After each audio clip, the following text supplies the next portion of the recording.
Hello, everybody. We're back with another audio commentary, this time for a very special DC animated movie, and I'm joined with... Me, Luke, DC Luke. DC Luke from Super Friends. He's done a lot of reviews on the channel and stuff like that, and he might None be of doing... which you guys supported. Nobody watched his reviews. Why? No. It's all your fault that they're canceling. You watched a few of them, but then you stopped.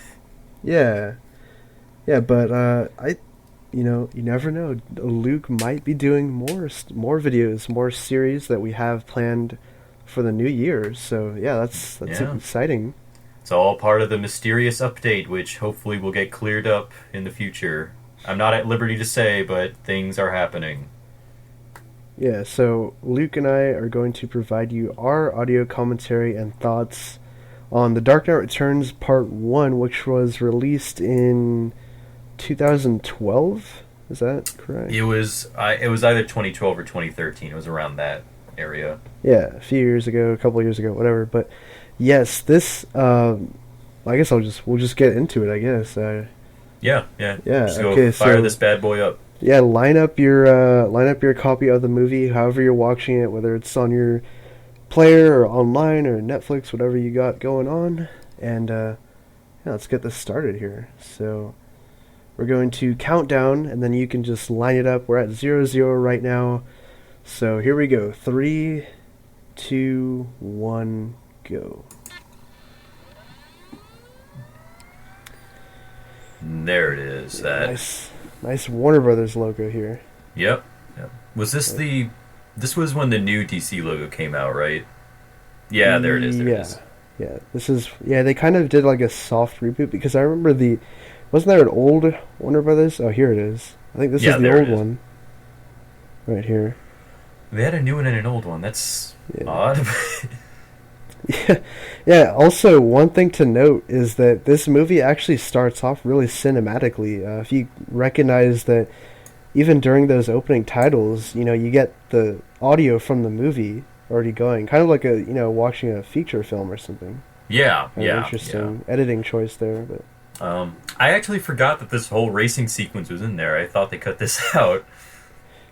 Yeah, and obviously right away, for fans of the graphic novel, one thing that's missing right here, and that's kind of missing throughout all of this movie, is Bruce Wayne's inner monologue, where we get to see how this guy thinks and what he's going through. So that was a pretty controversial change, I think, that they took all that out. But yeah, I got some ideas about it because I haven't seen this movie in a long time. It's probably the first time I'm watching it since it first came out. But right. I'm actually okay with it, and I think it's mostly because it's a moving format, so we're able to see emotions more. We're able to see we're able to get more of what he's thinking through his dialogue, right? As opposed to just reading it. So I mean, I understand it was a little controversial. I think when it came out, I think I remember reading a few things about that, but it works out because it's a different medium and all that. Yeah, I mean, you're making a movie here, so you got to kind of change things up. But yeah, I think for fans of the novel, it'll be kind of different, but it would have been cool.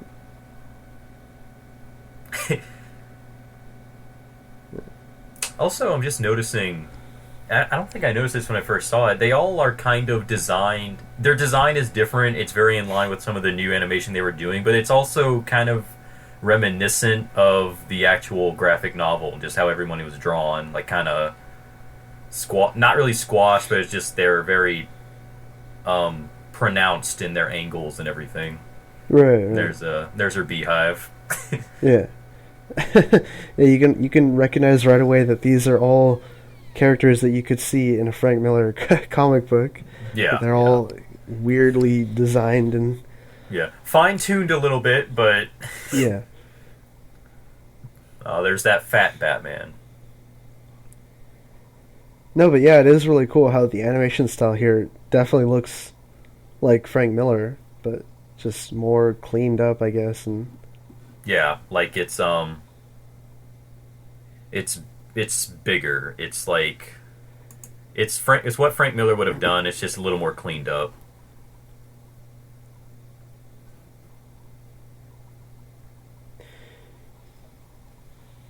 Yeah, one thing I want to say too early on here is I love the cast in this movie, the voice cast. I thought they did a Oh amazing yeah. job. I know a lot of people said they wanted Kevin Conroy, but I think that Peter Weller does an amazing older Bruce Wayne here. Oh So, no, he's fantastic. Like I've always said, I wanted more people. I want more people to voice Batman, and the guy Peter Weller in this movie is amazing as an older Batman.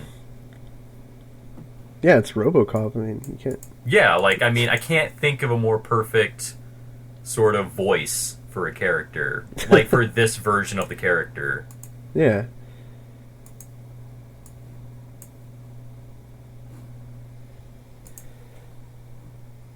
I also really love the score by Christopher Drake, who's done a lot of different DC animated films, and I think he's done some other live action things actually. And I really just love the way that it has this cinematic feel to it, but it also has that '80s kind of techno Yeah, beat to it. Also, really cool. yeah. Like again, it very much feels a lot like the original graphic novel. It's like a neo futuristic Gotham that's like kind of it's noir, but it's like futuristic noir.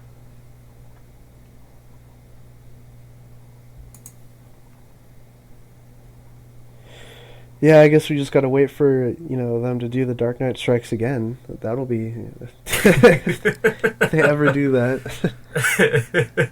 I mean, they kind of have to, right? If they're gonna do I if mean, they want to ever do Dark Knight 3, animated, but they don't have to, they can just do that in flashback. but They can reference that happened. yeah. Let's they can just reference it. They don't for sure have to. Oh man, I love all the characters with the "We Are Doomed" signs. yeah. That's straight out of the comic too, Yeah. everyone thought the Again, world was gonna this. end back in the '80s. Oh, those 80s. Walking by the store with the giant TVs in the window, you don't see that ever. That's gone. We've moved on with our lives past that. Yeah.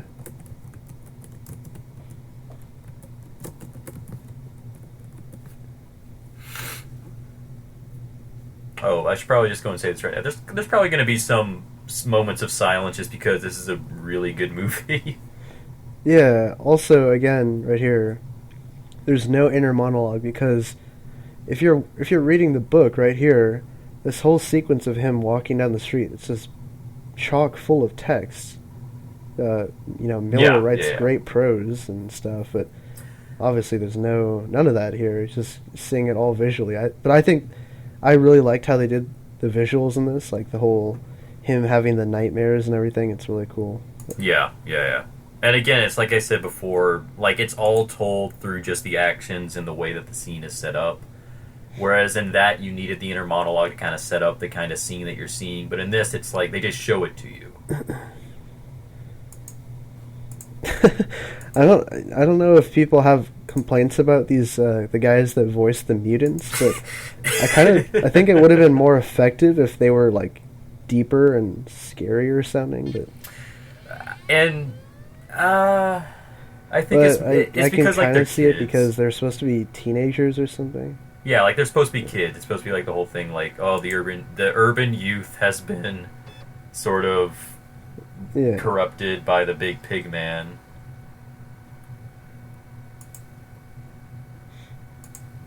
I think this is a new scene actually. This wasn't in the graphic novel. The flashback right here.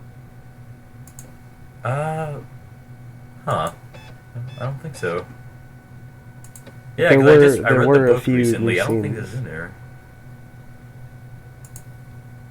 Like in the movie here, they added stuff that wasn't in the book that I think is cool. Yeah.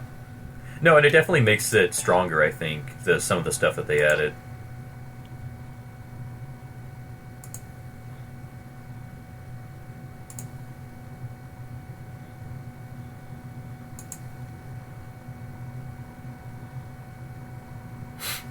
Batcave, Jason Todd's suit. I still don't know Yeah. how he died in this universe. I mean, Yeah, it's like we can expect the same, but oh, they're gonna do that, right? He's writing a story for like Master. It's not Master Race, but it's supposed to be a story where they showed how Jason Todd died, right?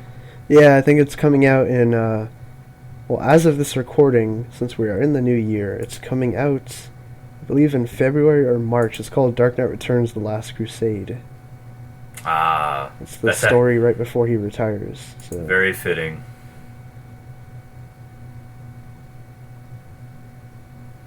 I love how Arkham Asylum became a home for the. It became a mental home instead of an actual asylum or whatever. Yeah, yeah. And this is again all because of the time period this book is supposed to take place in. Because back during the '80s, it was all the Republican era, conservative, and they were trying to clean up everything. I guess I don't. There was some explanation that it was too like I don't know. They wanted to make it just seem nicer or something. Yeah, yeah. And like again, like it's more cleaned up. It's very much I don't know.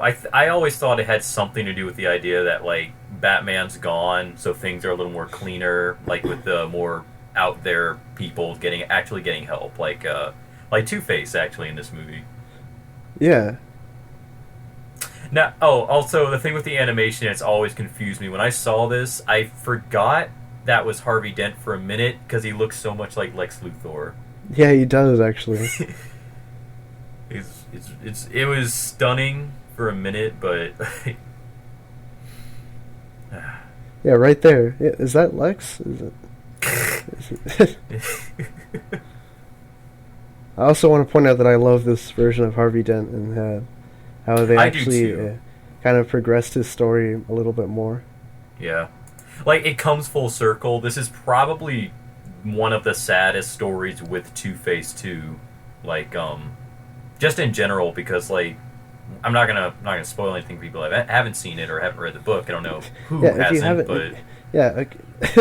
No, this is a full spoiler commentary. If you have not read The Dark Knight Returns or seen this movie, get out of that rock you're living under. I mean, come on, like, really. come on, man.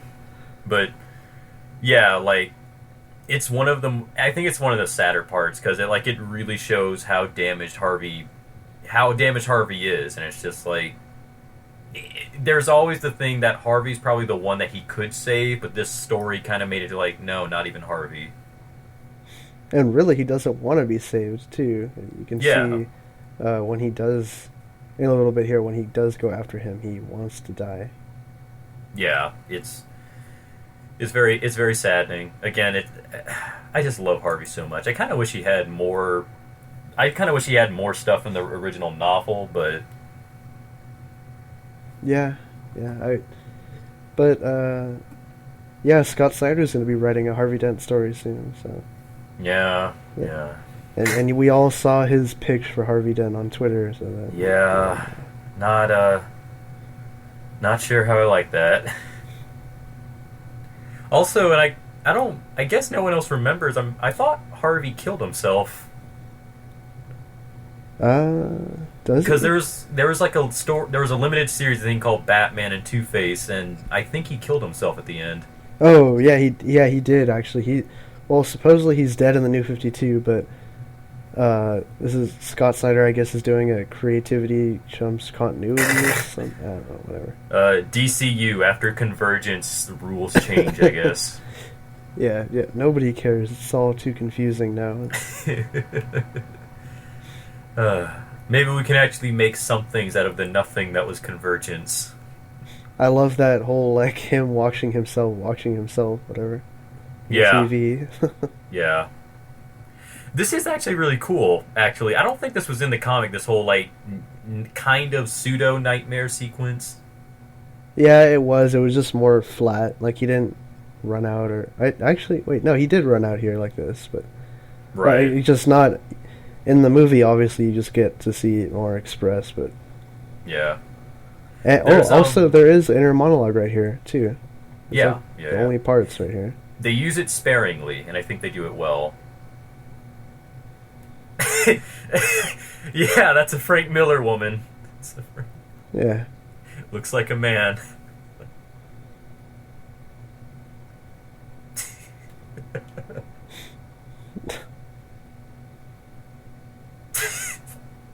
Jesus Christ. I do kind of like this movie. I really appreciate it. He becomes Batman way faster than I think he did in the graphic novel, and I think it's appreciated. Well, but when you're watching a movie and reading a comic, it's a little bit different just because with the comic, you can create your own pace. Yeah, When yeah, once you yeah. read it That's in true. the movie, it just has to move along. That's true. That's true. It might just I read slower, but you know. Yeah, this is creepy. That guy did a good job right there. That voice, that mutant right there was good. Yeah, yeah, yeah.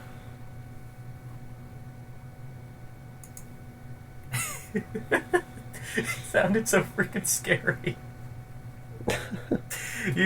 He did way too good of a job. He came in like they pulled some dude off the street, some dude who was actually strangling women, and they're like, "Hey, we're gonna let you get back to what you're doing. We need you to do a voice real quick, though. Yeah, here, record this real quick. Here's $5. Yeah. You can take the woman with you in there, but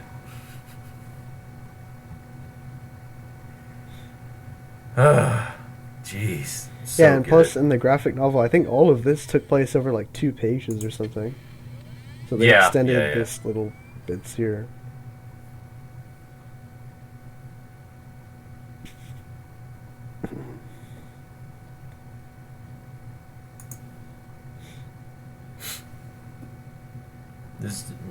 This whole Also, sequence. since we're 2 months out from, Batman v Superman, I really, really hope there's some kind of sequence like this in the movie where, we get to Yeah, see he's like, Batman's first night out again. yeah, that He, would be really he cool, just beats actually. the hell out of people. Yeah, just beating a pimp on the top of a cab, that would be great. I mean, I would hope that we'd do something like that because, like in that trailer, they have that one dude who has like that symbol branded onto his chest and everything. Yeah. I don't know if that's in Metropolis or in Gotham, but I, I actually had a theory for a while. I don't know if they would do this. It would be a nice little Easter egg. And they wouldn't even have to bring it back up. It would be nice if that dude was Bruno Mannheim, actually. oh, yeah. That'd be kind of Just cool. yeah, just a little reference to Inner Gang, because I mean they're not going to use Inner Gang, so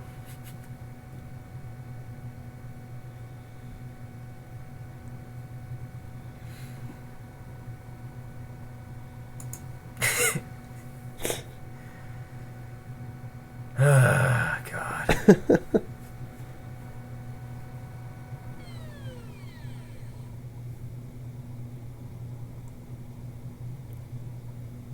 Just, I.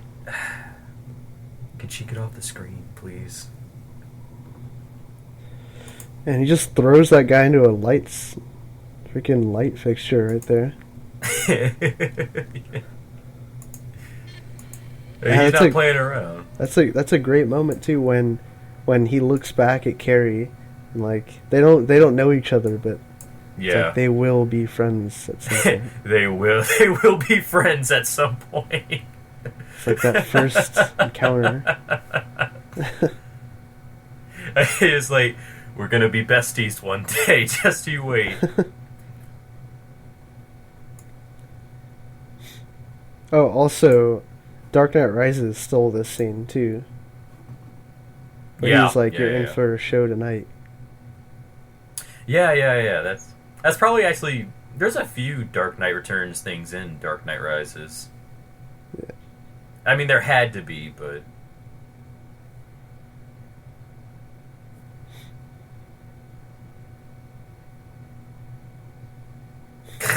I love how they yeah, incorporated the cover to the first issue yeah, somehow. yeah, yeah. It's always great. It's always great seeing that pose. And again, the score here is amazing. Yeah, it's this movie just has an amazing feel to it.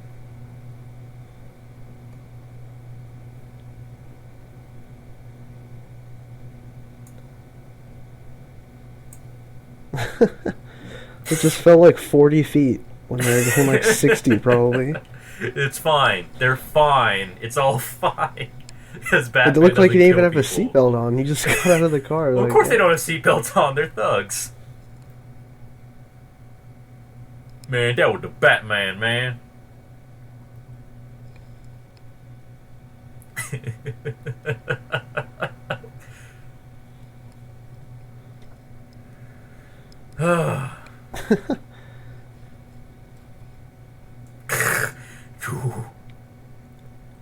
You heard him. Again, he just like he sounds so freaking scary as Batman. yeah. Why is that fat guy with him? Like, what is the fat guy gonna do? Oh, also, one cool thing to note here is the character Turk that they're talking about, these criminals, that's a character from Frank Miller's Daredevil run, actually.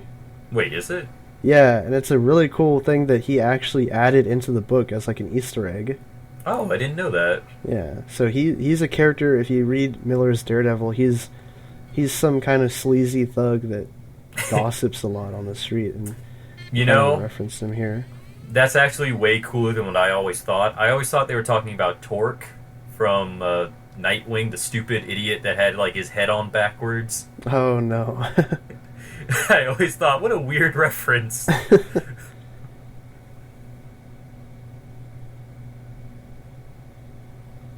Yeah, like when they're talking like he never made noise before, and it's like because he's serious now, and he's like all of his stuff is way more brutal. Yeah.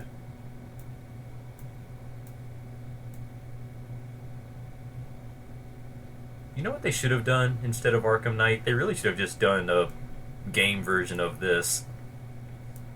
Yeah, it would have been awesome. But wouldn't that be cool? Just being like a fat Batman going around grabbing people from the floors and shit. Well, you can if you put on the suit. I mean, if you put on the suit, sure. It's not the same though because Arkham Knight's not, great. But Yeah. again, this fat guy has no use whatsoever. Hey, he's got to carry the big machine gun. He's the only one that can. Of course he is. Not the big buff dude that was with him. No, Tommy Two Dogs.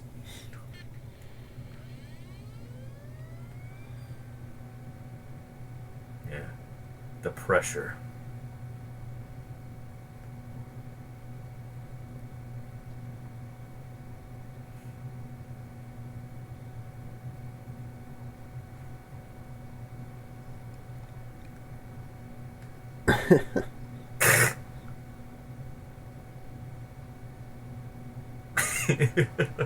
Actually, looking at this scene and then looking at the BVS trailer, it looks like they're gonna kind of do this in the movie, actually. Yeah, yeah. When they find the guy that's branded.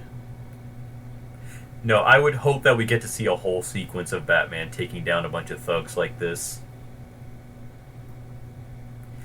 Because, like, we had Christian Bale's Batman, we saw how he moved. It would be nice if we got to see, like, just him taking him out. I also like the fact that Batman just ignores this guy's life story. He's like, yeah, I don't. Yeah, okay. He's like, when I was a kid, like, I can't even hear myself think. Shut up.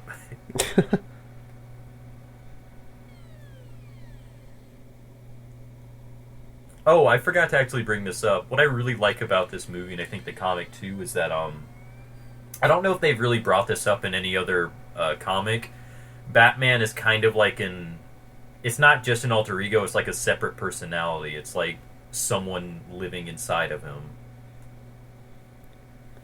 Yeah, Frank Miller has described it in interviews as like there was Bruce Wayne, but Batman lived within Bruce Wayne, but he was like a different entity. He was like he was more powerful than him. Yeah, yeah. Because I remember I hadn't read it in a while when I first saw this, and I saw it, and I was like, oh, that's a lot like the thing that Garth Ennis did with Punisher. That was really cool. Yeah. I really like the mutant leader's voice, too. That's a It's like famous gargled. famous voice actor too, right? That does the mutant leader. I think so. I can't remember his name. This is bullshit. Like, whenever it's like a guy's like, my client was injured by your Batman. It's like, why are you coming to the police? I didn't do it. Batman did it. Oh, also another cool thing about the mutant leader is the voice actor that does his voice also does another character in this movie, but he's not until part two. So Oh, uh, huh. Hold on. Let me look up who it is. I can't remember who it is.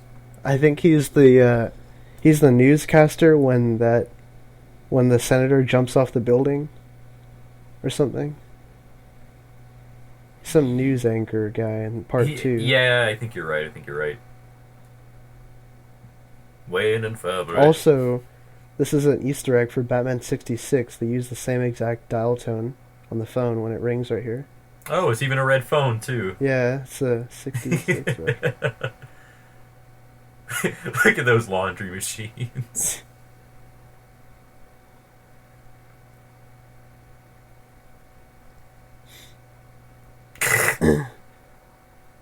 It's always weird seeing it without like the pants and everything. It just looks like a t-shirt.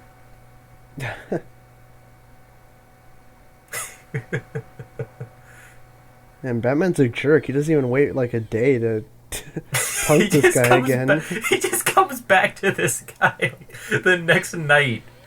No chance to recover.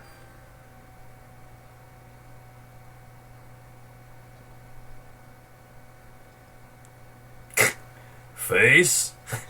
Like you're not on first name terms with Two-Face. I got rights. Yeah, I don't care about any of them. I got rights. Jesus Christ. Dude has glass all up in him. You're also bleeding to death, and I'm the only person that can save you. So, okay, while we're watching this, I might as well bring this up because this is something that's been bothering me a lot. There's been a lot more outspokenness about people saying, "Oh, I don't like Dark Knight Returns because Batman's not as compassionate towards a criminal's life or whatever." And it's like, this is a Batman that's gone through some shit. Like his ward died. Freaking, he's old. He's grumpy. Like, I think it's warranted that he's not as careful as he used to be. Hmm. It's something that comes up every time I hear someone talk about Dark Knight Returns. Like, it makes sense for the story. I don't know what's the point in complaining. And God, I really don't like Carrie Kelly.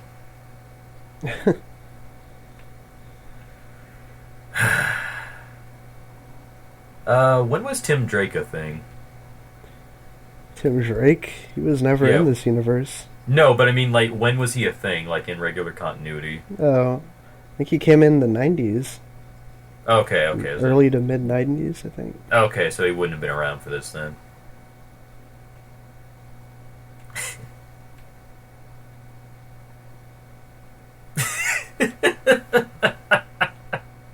It's Tuesday and the second of the month.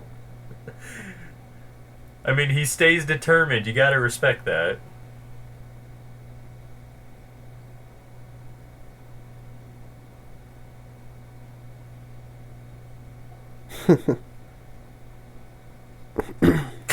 I wouldn't rule out that he's hurting himself.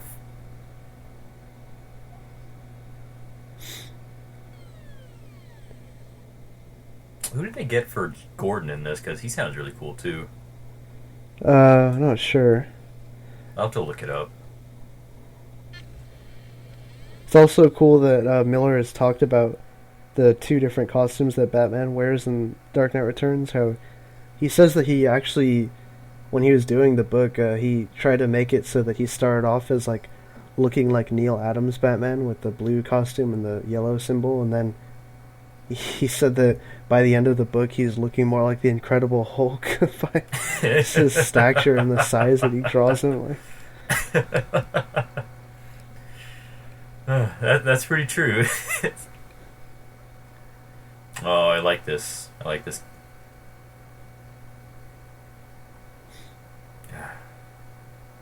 When we get to part two, I'm gonna probably be a little more energetic when we get to part two because who did they get for Joker again in part two? Michael Emerson, who is the character from Lost, Ben Yeah, Linus. yeah, he did an amazing job with Joker in part two. Oh yeah, Just freaking sends chills up your spine. Batman just sitting down with the gun in his lap.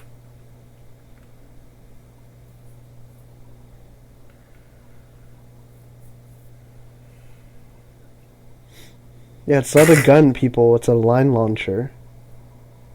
Right. But oh yeah, freaking like that's just what he has in freaking Batman vs Superman. That trailer, it's just a line launcher. Like Yeah. keep saying it's a gun. It's like it's not a gun.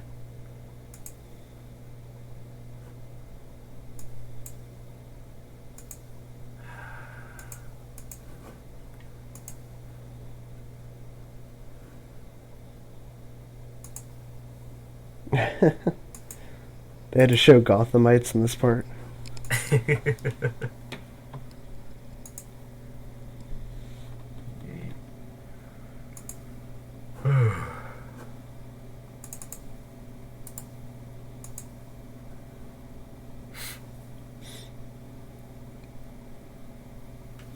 This is like the first major action scene here, Oh apart yeah, from his first night out. I like this part a lot.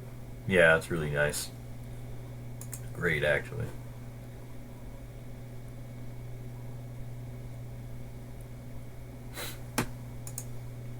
I just I just want to sit back and watch it. It's good.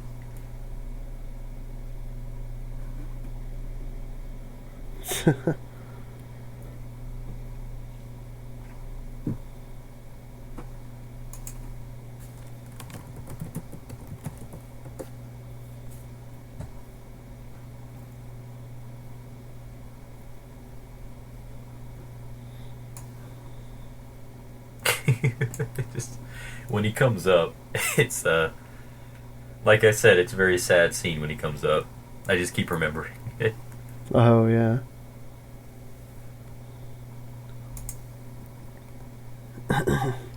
Then he uses this fear gas on this guy. Oh yeah, that's actually really cool. When he keeps like all yeah, when he just keeps the fear gas. It makes you think. I just want to see all the other villains in Miller's perspective.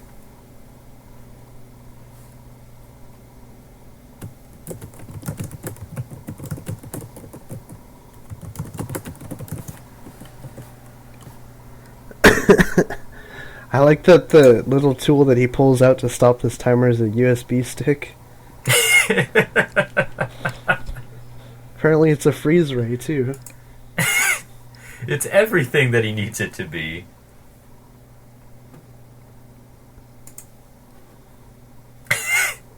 It's just a USB stick. It's like at the time, those little things could do everything you needed it to.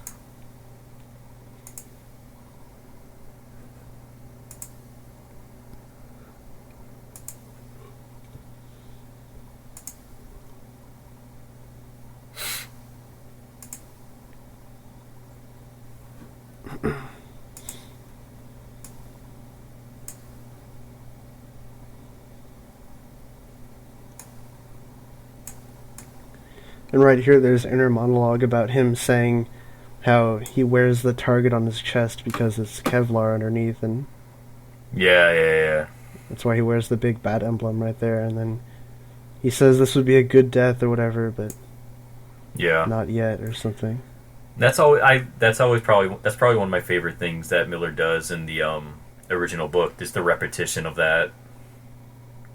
This would be a good death, Yeah. but not right now.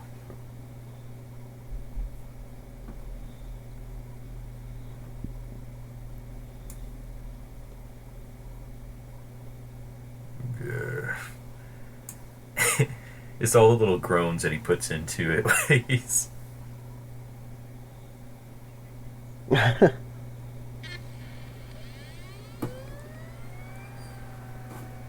right here we see the Two-Face conclusion. yeah.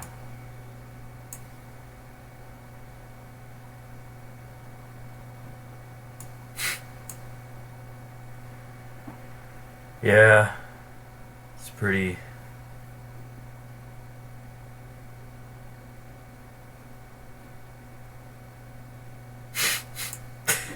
Kind of like the dialogue in the book a little bit better, where he says, "What do you see?" And then he says, "I see a reflection, Harvey."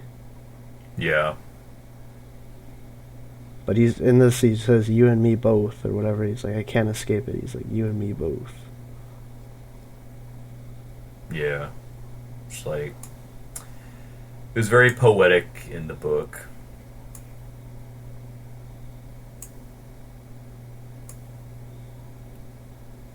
And you have Lana Lang, who's put on some weight in this Who version. gained a crap ton of weight. Poor Lana. Yeah, I guess when Superman turned her down, she just kind of just fell off the deep end. Easy on the rhetoric. I love this guy's mohawk too, whatever he's got going on. That's another cool thing I want to point out. In this movie, they put a lot of they added, like, if you see right there, that Swamp Thing comic, they added some old comics of the era onto the shelves in the stores and stuff. Oh, did they? Yeah, it's really cool. You see some in part 2 also. That's pretty cool, actually. Yeah, Swamp Thing, Crisis, Watchmen, Sandman right there. Yeah, I see it now. That's cool. E for Vendetta.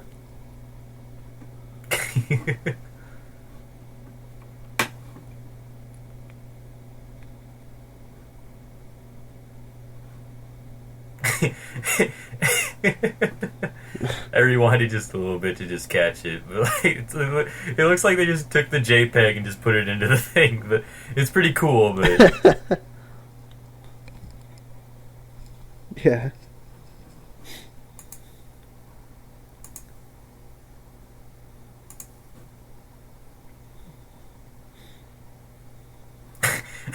that one asshole that throughout the book, and he's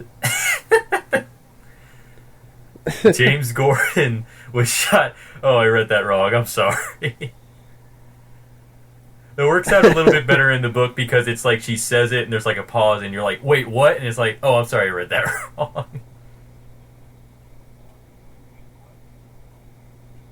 Man, what a bunch of hippie squares that she has for parents. I was almost street pizza. These are the words of genius that Carrie Kelly says.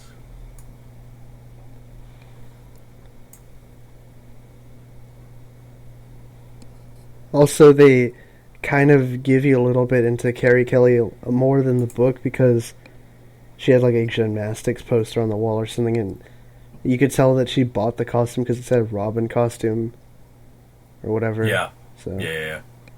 they explain that slightly more.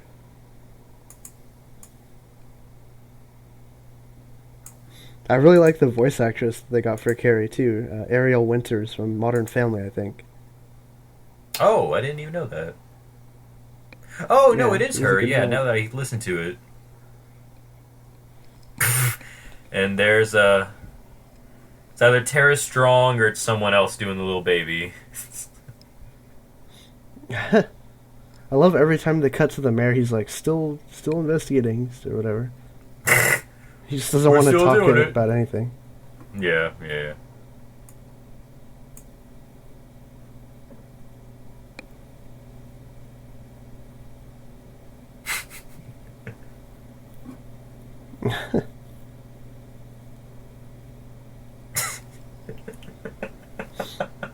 Wait, so is that Tara Strong playing the baby? It's gotta be one of them. It's some actress that's not an actual baby. Like, they could have used They could have used actually freaking baby noises, but they used Tara Strong.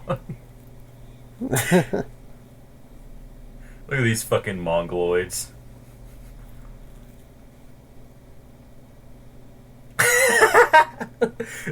Slim Jim just like casually shooting a goddamn gun. Oh man.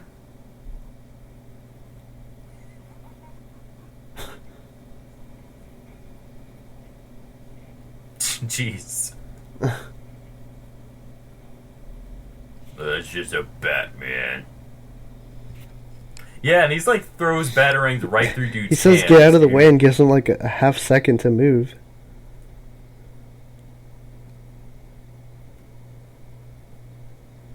Um, I don't know if they. I don't know if maybe later Now in they the do book it, right but here, when the girl's there's holding a the few kid times hostage, where he actually shoots her. I think that I don't know if he kills her right here, but he shoots her out.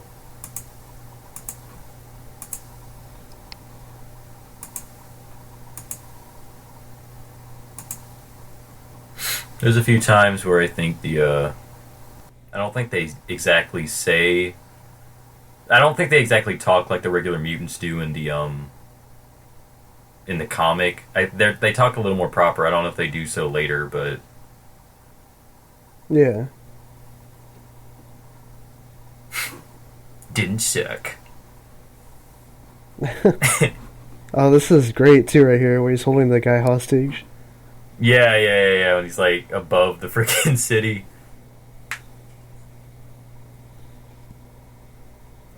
I just like he keeps calling him punk though. That's, I think that's hands. That was. Oh, I feel like that was one of Miller's favorite words, punk. Well, he's the old grandpa in this, so of course he's gotta. I mean, sure, but you know, Batman, you could have gotten the skinny guy. Well, no, he got shot. Never mind. I have to say, you could have gotten the girl or something. You didn't have to get the fat dude.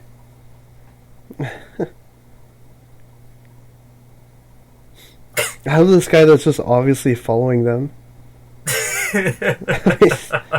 It's like, can you telegraph that any better? I mean, Also, these guys are the most normal-looking people in the whole movie. yeah. You're so cool, Carrie.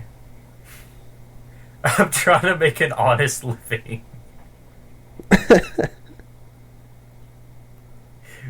What a jerk. You didn't do anything, Carrie. Why would they thank you? You didn't beat him up. Oh, this sequence was drastically changed in the movie from the book because in the comic it's only one splash page where he's actually holding the general's body wrapped up in an American flag, Oh, yeah. and like the page is filled with text that's talking about like what happened or whatever. Like by the time I arrived, the general shot himself or whatever. Blah blah blah blah blah. But Right. they changed it up in this where they actually show you.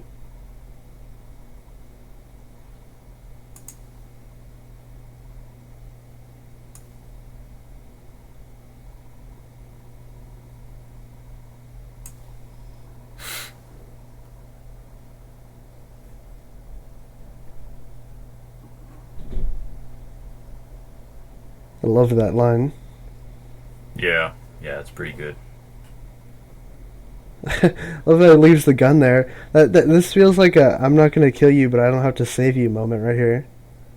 Yeah. It's like, I'm gonna leave this gun right here. I know you're gonna kill yourself, but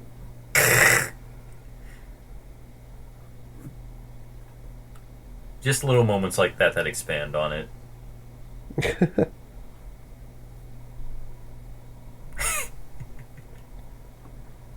Like, Jesus Christ.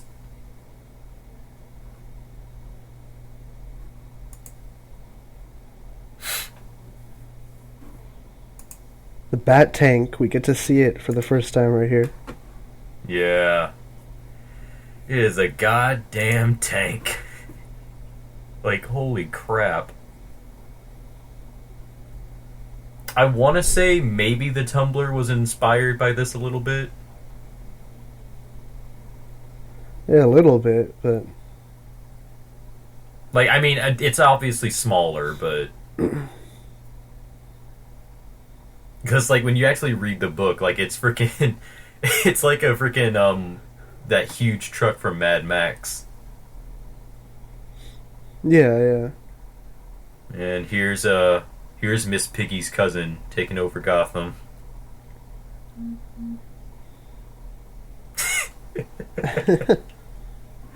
Nick, I want you to tell me, does he have like barbells on his nipples or something? Yeah, what is that? I I don't don't know. Does he know. have spikes for nipples? No, he got spikes attached right there.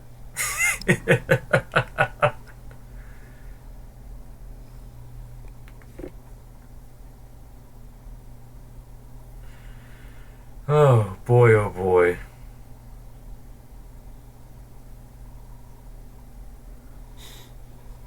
We're missing the inner monologue where he says Dick called it the Batmobile, something a child would say.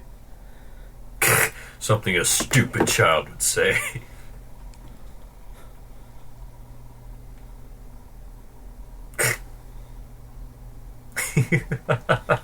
Now, I are like a those real Batman that cracks explosive mortars jokes. sit there? Is he killing those people? Those non-lethal mortars? No, no. Batman doesn't kill. Garbage kills people. Oh, okay.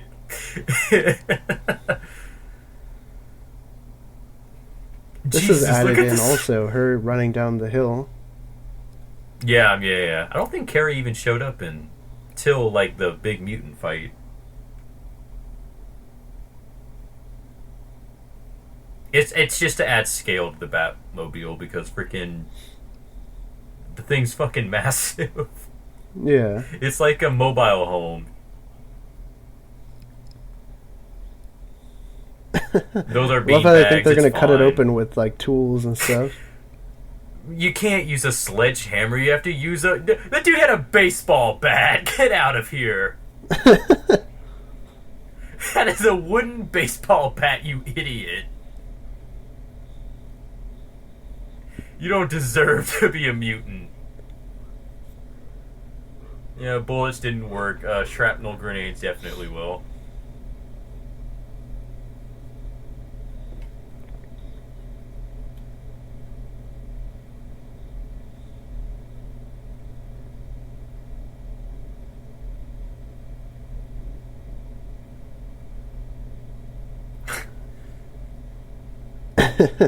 He's not killing anybody, people. These are rubber bullets. He's honest. These are rubber bullets. Rubber bullets. I feel like if a rubber bullet is shot fast enough, it will kill somebody. Oh, this is a freaking panel from the book. This is amazing. Yeah. Cool.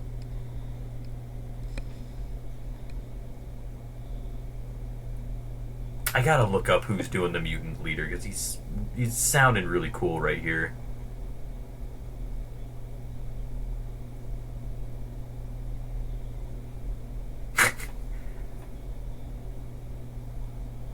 You boring me.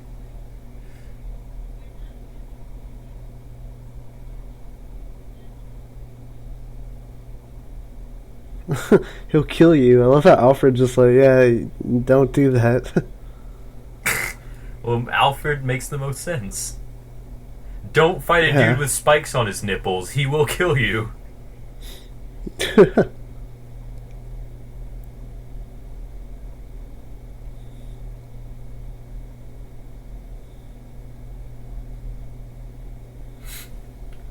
getting a few punches in. He lifted him up off the ground. Suplex! Jesus. I forgot how brutal these were.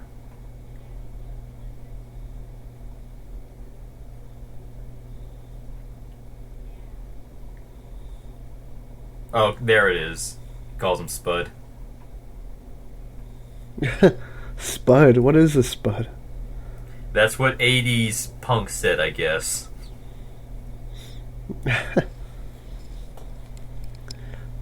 He's not Billy Berserk. Whatever that means.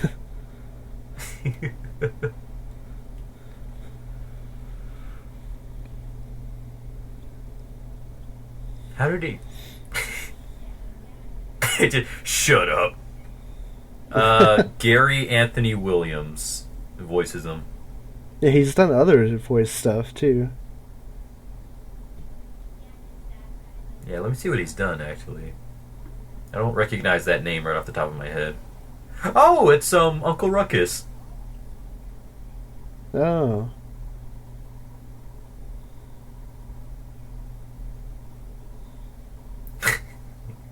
That makes that puts a whole new light to this scene. Uncle Ruckus is literally kicking Batman's ass.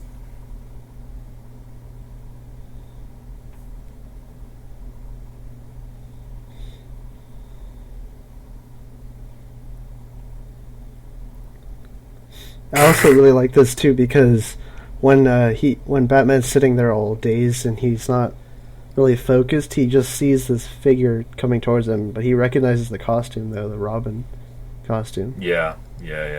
Cool. But Whole thing with Carrie's actually pretty cool. When they're talking in the, we're not there yet, but when they talk in the actual Batmobile, it's actually pretty cool. yeah.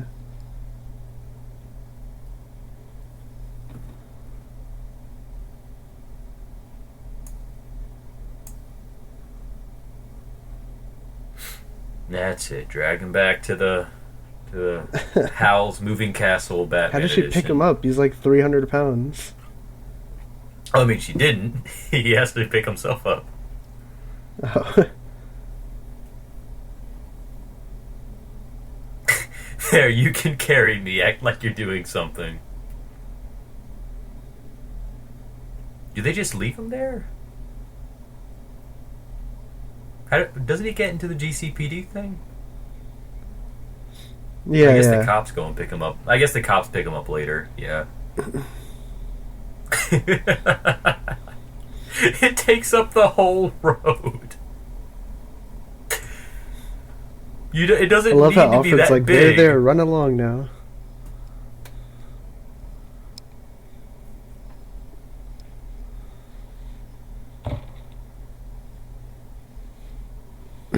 It's gyro stabilized. That's back when it was actually a thing in the 80s. Oh, he said it.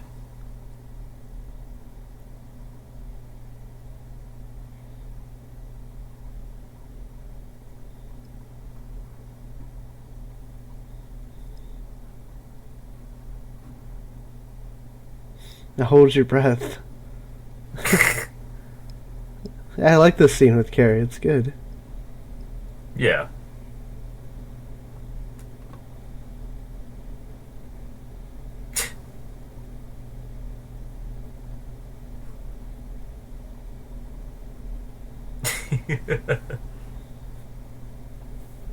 No hospitals.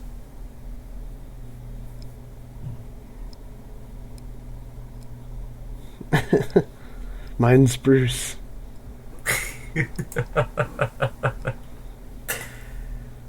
It took forever for him to just trust Catwoman, and then he just trusts Carrie. Again, this thing is so massive it takes up the whole road. It's ridiculous. Oh, there's the I like Penny how they and the put T-Rex. the dinosaur. Yeah. They got all the...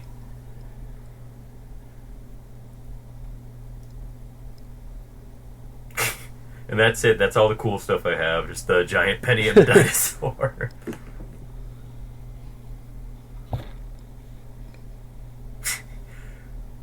I gotta go and... I gotta go sit in my chair. Lick the corner of my mouth, get all that white stuff off the...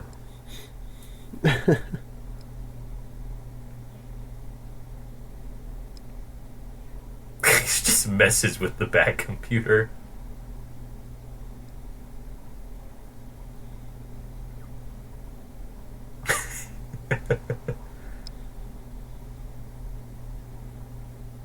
Alfred, it's just staring at her.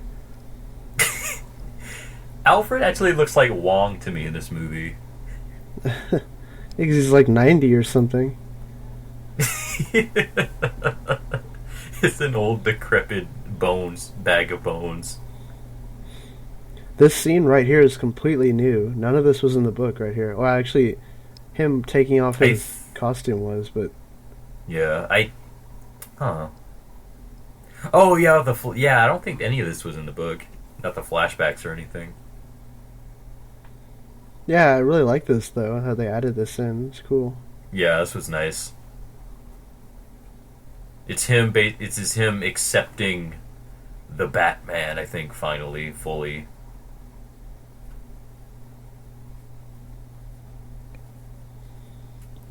Well, there's a lot of symbolism in the comic with the image of the bat. Every time he sees the image of something, it reminds of the bat or whatever in the cave, and Yeah.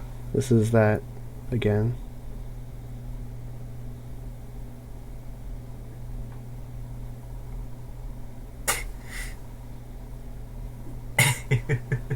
That freaking bite mark.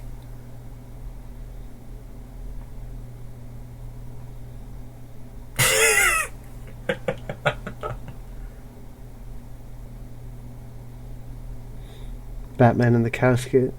Yeah.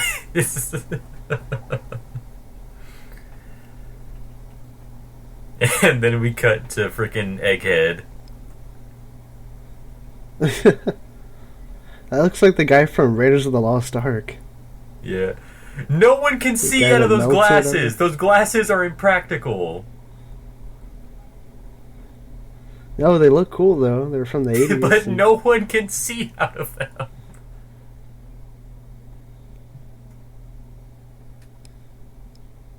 Hey, I'm okay. Lana Lang. Dr. Bartholomew.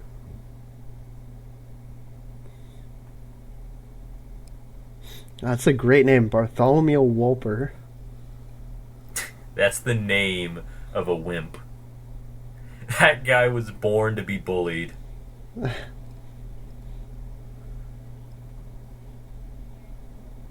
Yeah, the statistics don't mean anything. In the long term, that's what I mean.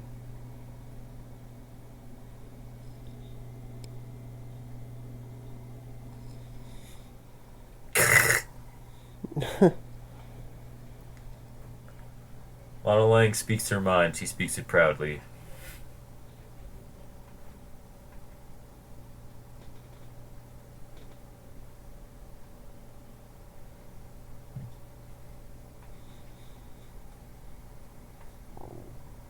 I did always like these back and forths that they had in the comic. Like it broke it up to where I just like seeing sort of the impact Batman has on society in this new and different Gotham. Yeah, there was a lot of stuff, a lot of social commentary in the comic, and that carried over into the movie. All the stuff with the media and how it's really just kind of making fun of how the media just talks and talks about all kinds of stuff and just blows out of proportion and just spins Yeah. everything, and it's like it's funny. He looks like he has a clown nose.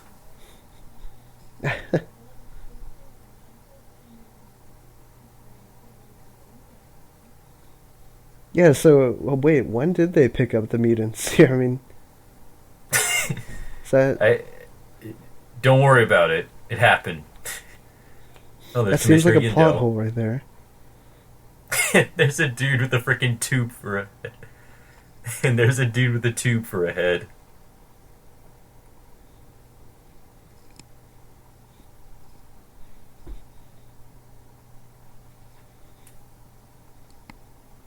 Oh, I think they took out that scene where the mayor and what's his face and the commissioner, not the commissioner, some other executive head was talking.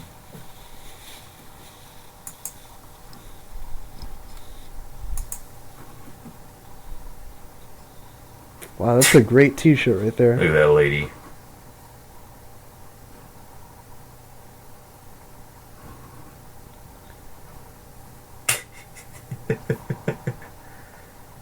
They're just standing single file.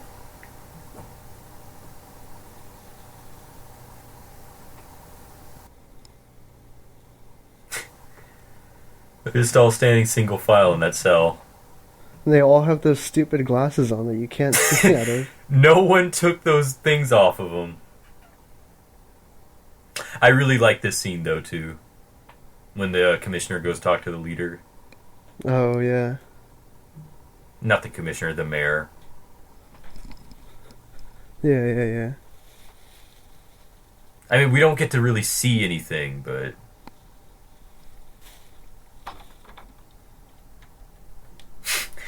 It's like... This was a terrible idea.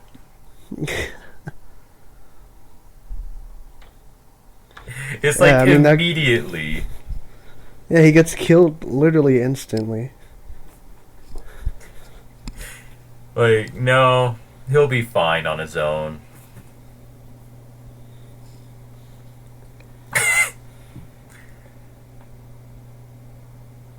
There she is, Yindel.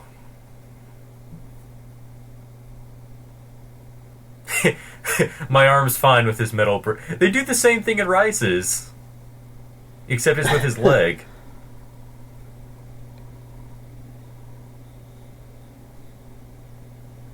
And here's the upgrade of the black suit.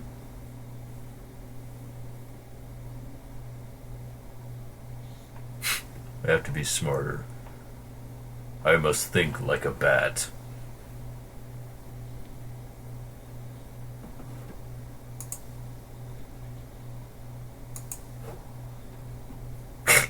He was a good soldier.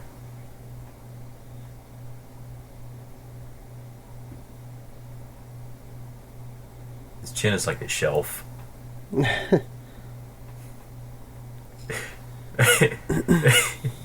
He was the Crimson Chin for a little bit before he became Batman.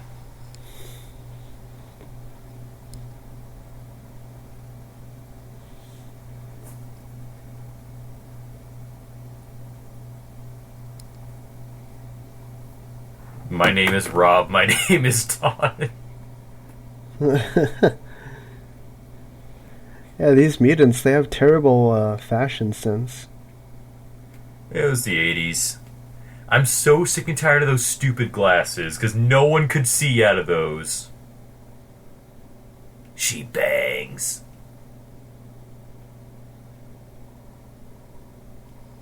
Licking Chegs, chicken legs. Is that Steve Blum?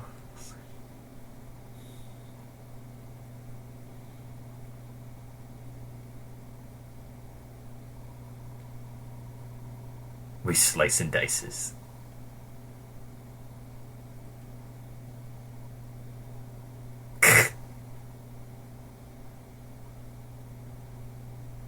I don't shiv. What's up with all this 80s lingo? I don't know. I don't even think people said this in the 80s. I assume it's just... I mean, they're mutants. I assume they have an extra chromosome here and there.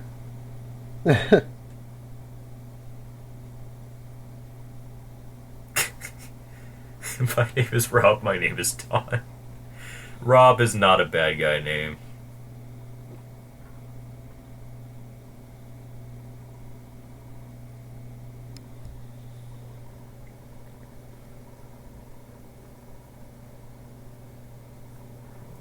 Yeah, this whole back and forth with Yindel and Gordon's pretty cool too.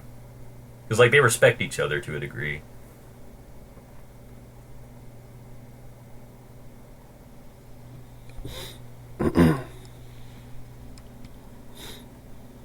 Oh, actually, Yindel sounds familiar too.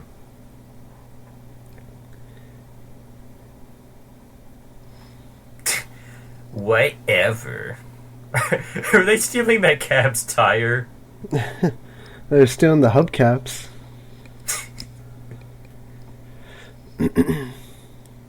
Don't. No smoking anymore. The wife made me quit the cigars.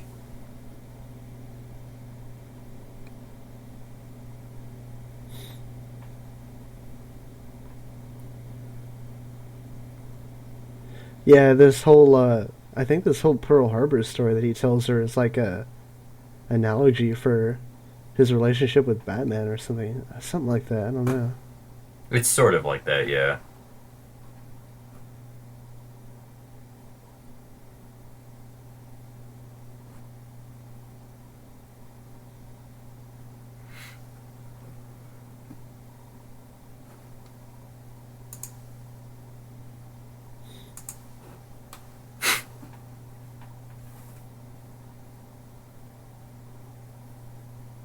Yeah, yeah.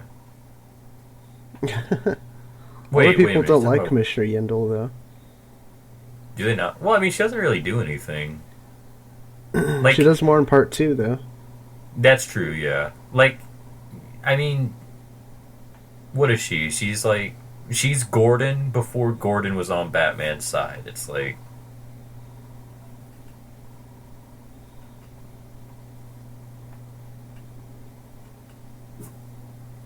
one day.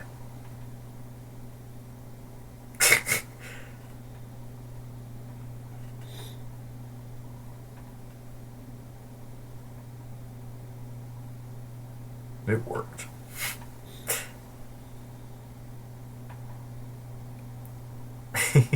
Give her a little mud wrestling, some sexy mud wrestling action. Yeah.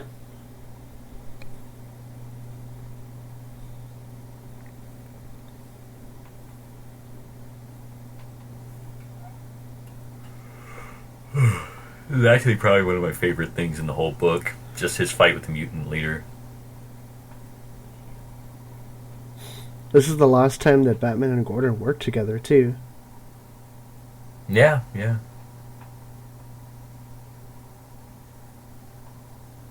You know what this whole reminds me of? Um, Mutant leader talking to the guard. It's almost kind of like that one scene from Dark Knight. Oh, where Joker is trying to get his phone call.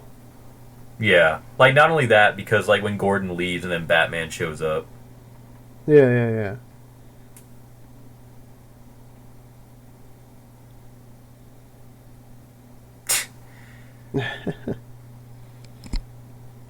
Eh?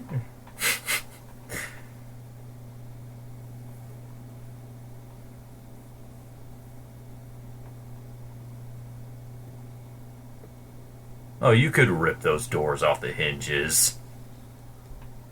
Just put a little backbone into it.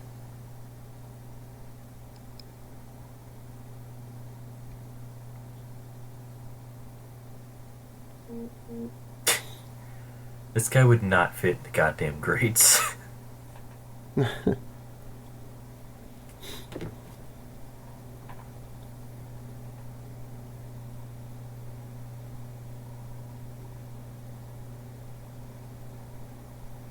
Oh, he didn't drop.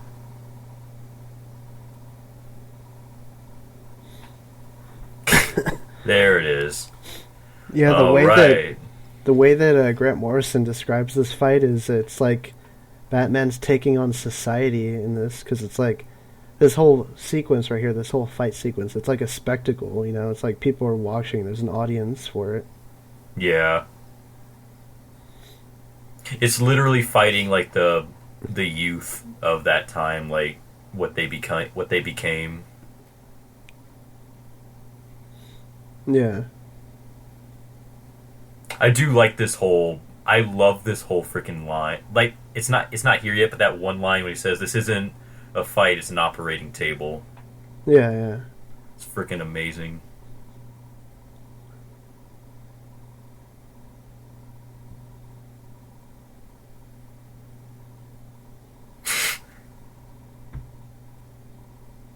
You're not smart. Yeah, I forgot how brutal these fight sequences were. Because they're like doing gut punches and stuff. Yeah.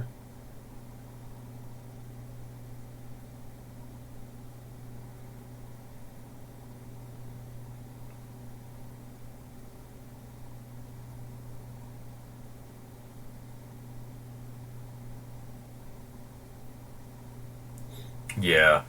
The kind that bleeds. No other cut, please.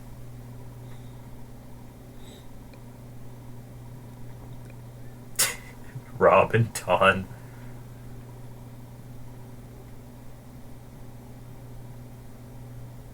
Donkey Kong.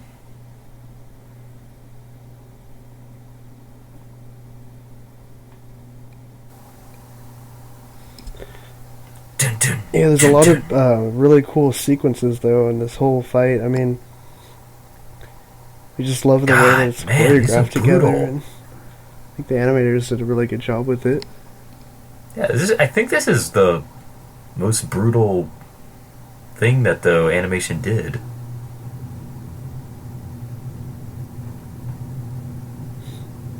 I thought he grabbed his nipple for a minute.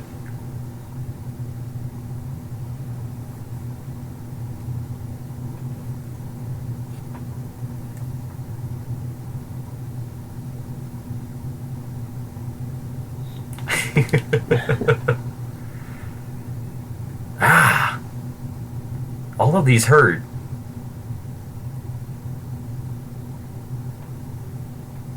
Batman don't shiv.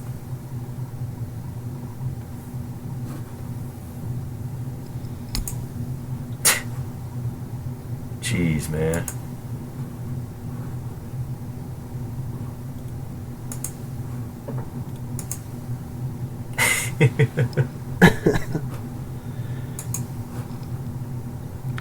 This is the best line in the whole movie right here. This whole part one right here. The surgeon takes him out surgically.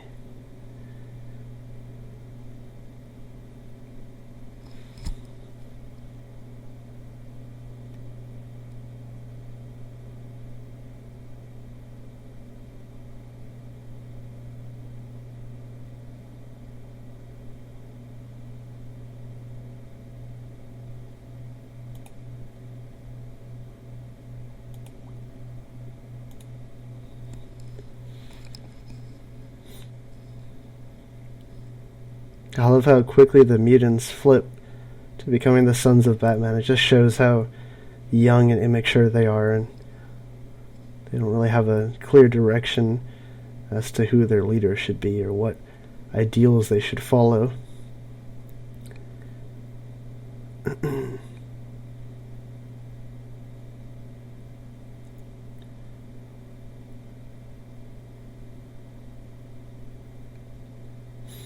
Right here, we're coming up on the closing of the film, in which we get to see some of what's going to.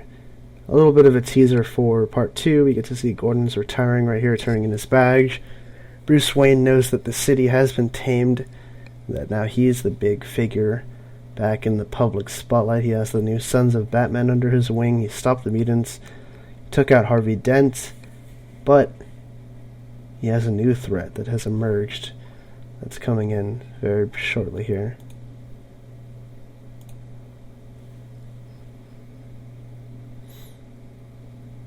This is like the end of the movie right here. We're wrapping it up.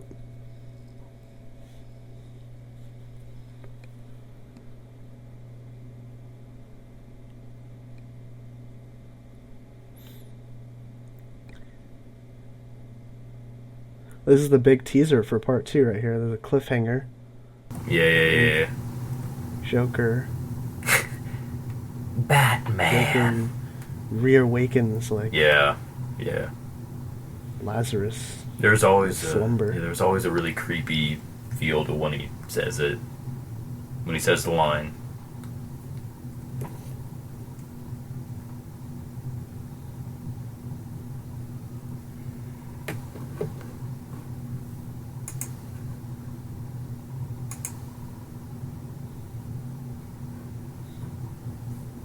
Love Michael Emerson's Joker. It's awesome. No, yeah, it's amazing. Like it's I usually put it second behind Mark Hamill. It's like God, it just feels creepy.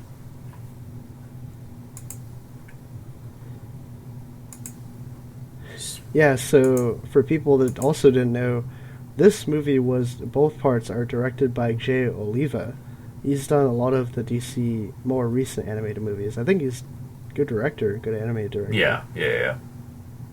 Did he do the war and stuff like that, or? I'm not sure. He did on Assault on Arkham, didn't he? I believe he did, yeah. Assault on Arkham's actually not that bad. Yeah. It's decent. Yeah, it's good.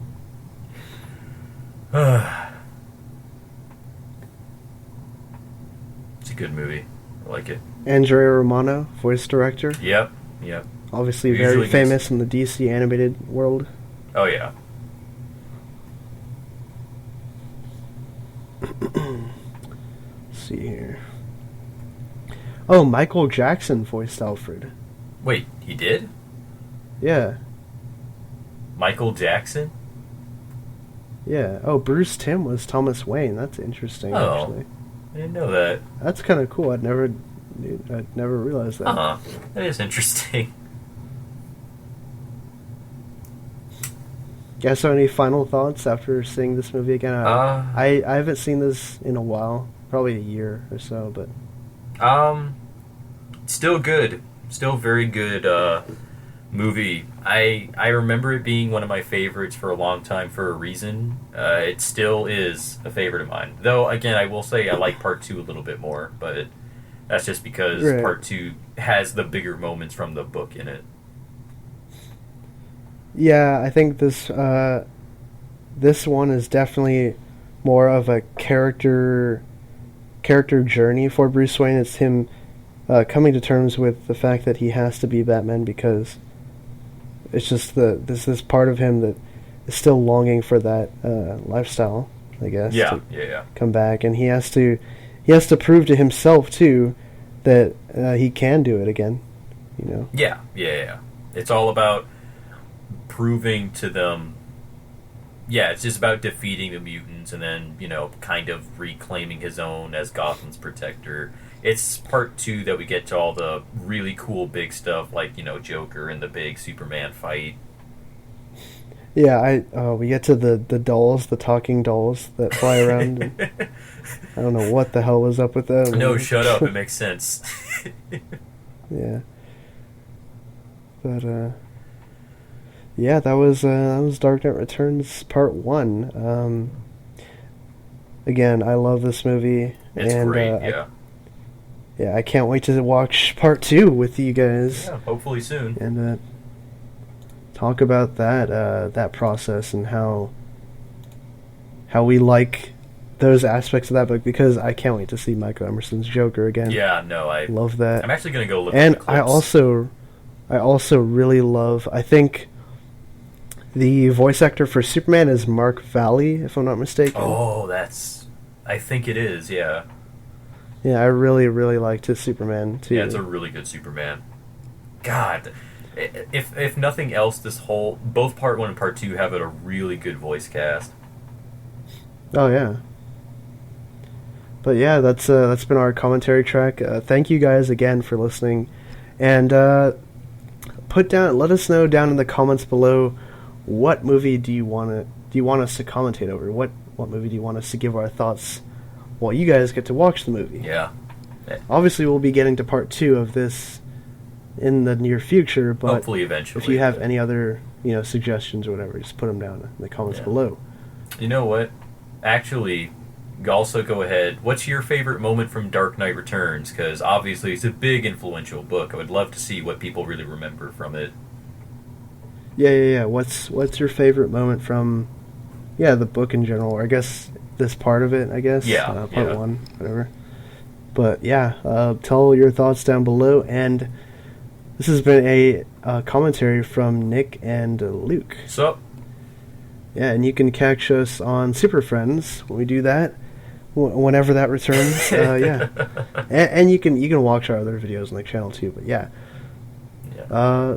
that's about it. Subscribe and tell your thoughts down below, and we'll see you guys next time. I guess. See you guys next time. Peace.